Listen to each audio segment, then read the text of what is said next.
Hi, I'm Lindsey McKee. First impressions are very important, but did you know that within the first 7 seconds of meeting someone, they already have a first impression of you?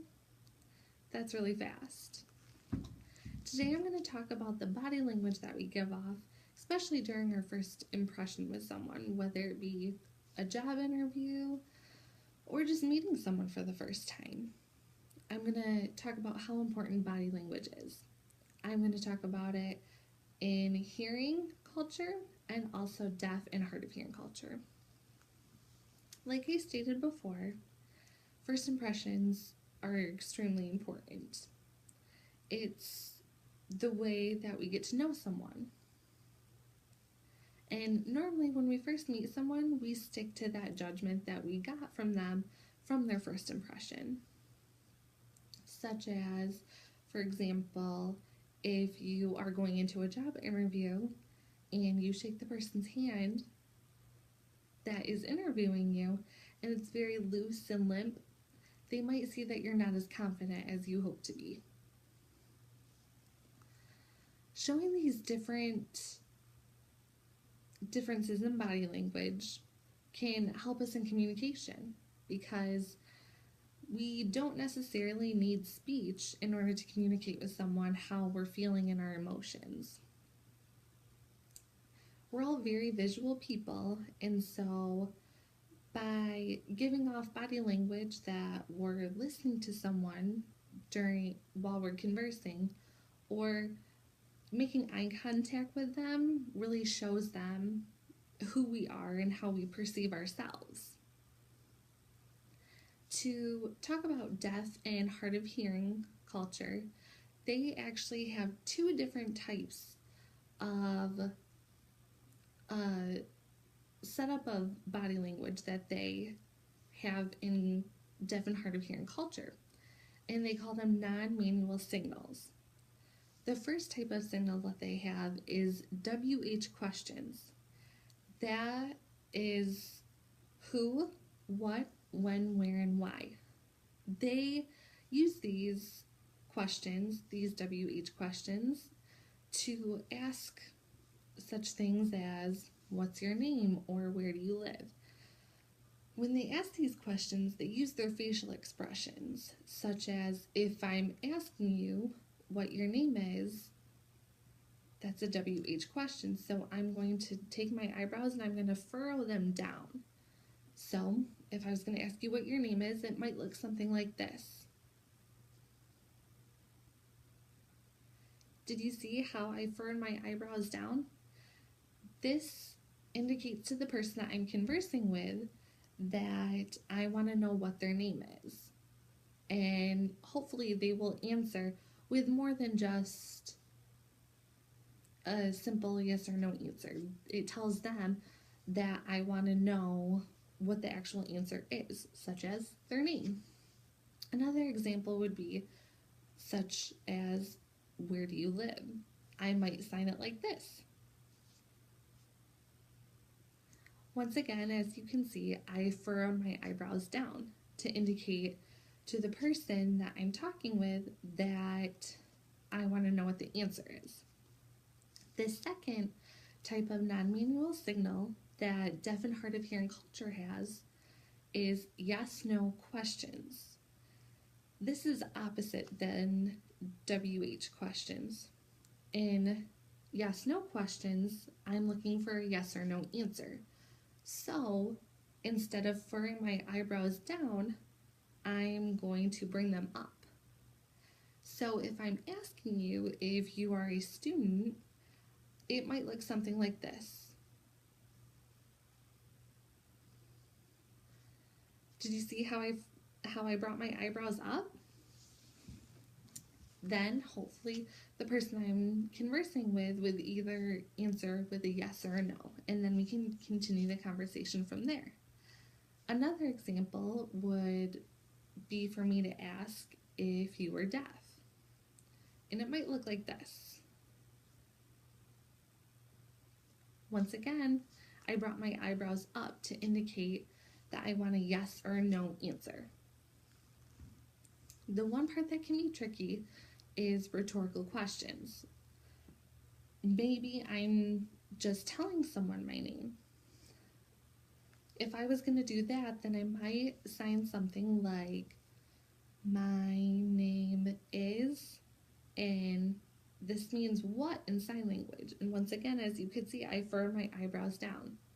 So I signed, my name is, and then I'm going to let them know that it's Lindsey. By furrowing my eyebrows down and then answering the question, it showed them that it was a rhetorical question that I gave them. During all of these non-manual signals that I just gave, I used my facial expression, which is part of body language, to indicate that I was asking them a question and that I wanted an answer. This is one way that body language is so important in deaf and hard of hearing culture and communication. Another, now going on to hearing culture, when we ask questions, it sometimes can be very difficult, because if I was talking to another person that was hearing, I might just say, what is your name? As you can tell, I had a blank face and not really too much expression going on when I asked that question. So if someone who was deaf was watching my conversation with another hearing person, you wouldn't really be able to tell that I was asking them a question, because I didn't indicate on my face that I was asking a question. I just kind of had a blank slate on my face. I didn't show any emotion. However, I could though.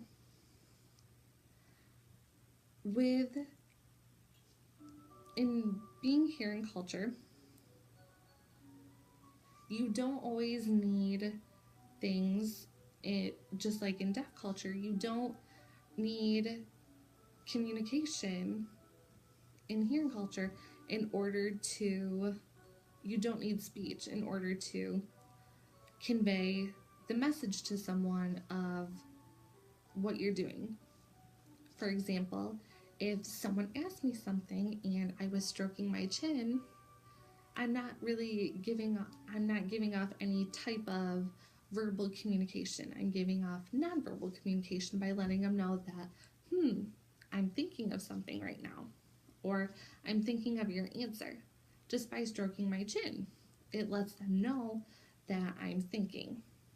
And I didn't indicate that by using any words. So my body language indicated to the person that I was thinking.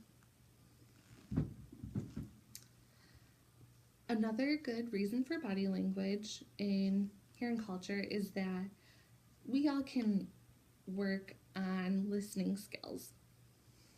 When you're conversing with someone and they're telling you a story, we need to indicate to them that we are truly listening.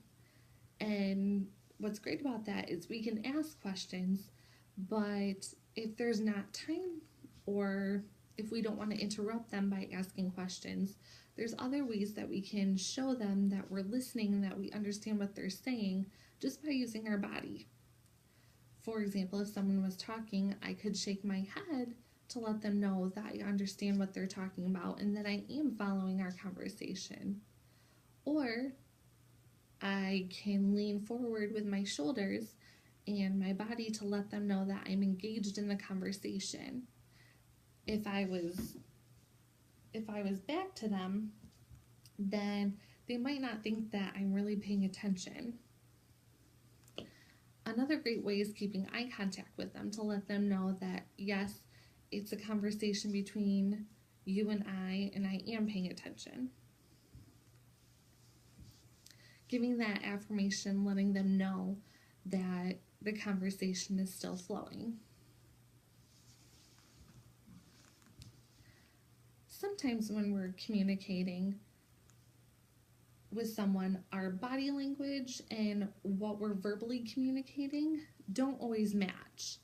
And it's known that more people take value in our body language than they do our verbal communication. This is because our body language is more natural and it comes more naturally. Whereas when we're speaking, it takes more of our thought process to spit out what we're trying to say rather than our natural everyday movements. Moving on would be different types of nonverbal communication that we can talk about. There's actually 7 different ways in order for our body language and nonverbal communication to express to someone that we do want to have a conversation with them or that we are conversing with them. The first type is facial expressions, which we talked a lot about during deaf and hard of hearing culture when we talked about nonverbal communication skills or signals. Every day we use our facial expressions for something, such as happiness. Happiness is a universal way of showing facial expression. And anywhere you go, if you see a smile on someone's face, you can assume that they're happy. You could go around to different parts of the world, and if you see a smile on someone's face, you would automatically think that they were happy. With facial expressions, there's actually quite a few of those that are universal and that are known all over, to where we can tell with their body language just by seeing their facial expression what emotion they have that day, such as happiness or sadness, maybe even depression or anxiety if you see it in their face and in their eyes. The second type of nonverbal communication is body movements and our posture. We can really show someone that we're paying attention just by moving our body. If we're sitting and we're sitting straight up, it can give someone the indication that we present ourselves very well and we think very highly of ourselves, such as if we're walking or looking at someone and we're looking straight forward with our head held up high, it tells them that we're confident. Whereas if we have our head down to the ground looking at our feet, it shows them that we don't have as much confidence as we think we do. The third type of nonverbal communication is gestures. Obviously, as you could tell, during this whole presentation, I've been moving my hands a lot. This has a lot to do with me studying sign language interpreting. And a lot of people are very animated and they use their hands to gesture and really emphasize what they're talking about when they move their hands and gesture to different things. However, this is a nonverbal communication skill that you need to be very careful with, because especially in sign language, I know this, that when you are signing something, it's not, or when you're gesturing something, it's not always what you intend to do. Such as if you gesture with something, it may come off as a sign, and someone who is from a different culture or someone who's even deaf might see that and take that as you being disrespectful or rude. So that's definitely a nonverbal communication skill that you have to be careful of. The fourth is eye contact. Making sure that you're looking at someone directly and keeping that eye contact really keeps the conversation flowing and at a good pace. If you are having a conversation with someone and they look in different places of the room or they're just looking around, it's more of a signal to you that the conversation has really drifted and that it should probably stop. It also can show different emotions with keeping eye contact. If you're talking about a sad story, their face could be sad, letting them know that you guys are on the same page and that you know what the other person is talking about. Or if they're happy, you can see it in their eyes that they're happy for you, and that the communication and the conversation is still flowing. The fifth type of nonverbal communication would be touch. This is also something that you need to be very careful of. With touching, just like if you were to walk into a job interview, you want a firm handshake to let them know that you're confident. Or even if you have a friendship with someone or showing them affection, you could give them a hug. This may signal to them that you love them or you care for them or that you really respect them. However, this is another one, like I said, that you need to be careful with, because if it's in a work relationship, you don't want anything to be taken out of context. So be careful with touch. The sixth nonverbal communication would be space. This also goes along the lines of what kind of a relationship would you have with someone. If you're just meeting them, then the space around you might be very open and the two of you may not be as close together because you don't have that trusting relationship yet and that you don't really know each other well enough to get close with one another, which is perfectly normal. Whereas a relationship that you've had for years, or it's a work relationship or a family relationship, you may be closer to that person and you may stand closer to that person or even touch them, like we talked about in the last nonverbal communication skill. This shows that you do have a deeper connection with one another and that you do have that trusting relationship. And it lets them know that you do care for one another. And it can also show that different emotion, such as the person that you may not know so well. Because you have that open space, it means that you haven't gotten to know them quite yet. Whereas someone else that you've known for years, it could show that you really care for them by standing close to them and maybe even holding their hand or giving them a hug, such as the nonverbal communication skill touch that we just talked about. The last nonverbal communication skill that I have is voice. Now, yes, that sounds like a verbal communication skill, but it's not quite. When we're talking, it's not what you say, but how you say it. Such as the tone and inflection in your voice, going high when you're excited or low when you're sad. It lets the person know that you're communicating with, that you have the flow of the communication and it's constant and you keep it going, and it lets them know that you're really involved in what they're talking about or what they're telling you about. It's just kind of like giving them that other affirmation that you're letting them know that you are listening and you are paying attention to what they have to say and what they're saying is important.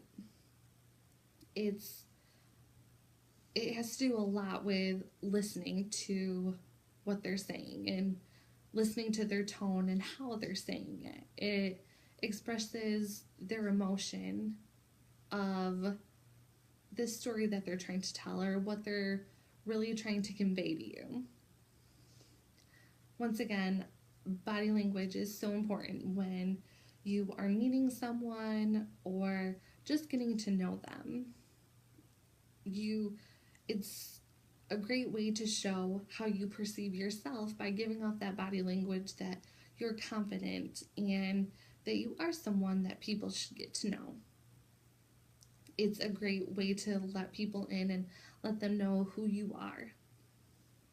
Thank you so much for watching, and I want to also thank LCC for all of the interpreting skills that I've gotten from there, and that has helped me with this presentation in body language. And once again, thank you so much for watching my presentation.